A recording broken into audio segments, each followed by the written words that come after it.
నిన్న మొన్న బడ్జెట్ ప్రవేశపెట్టారు. మొట్టమొదటిసారి అసలు అప్పు ఎంత తీసుకున్నారో, ఎంత ఖర్చు పెట్టారో, దేనికి ఖర్చు పెట్టారో,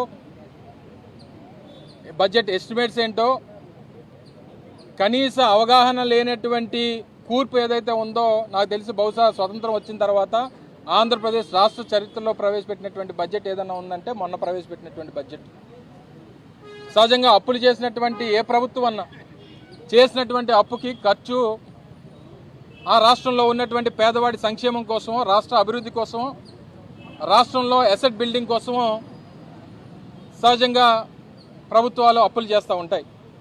కానీ గడిచినటువంటి 20 మాసాల్లో ఈ రాష్ట్ర ప్రభుత్వం చేసినటువంటి 2.5 లక్షల కోట్ల రూపాయల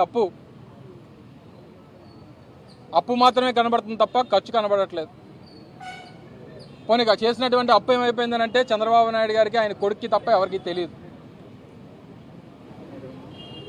ఆ రోజు మేము 3 లక్షల కోట్ల రూపాయలు అప్పు చేశామని చెప్పి 3,20,000 కోట్ల రూపాయలు జగన్మోహన్ రెడ్డి గారి ప్రభుత్వంలో అప్పులు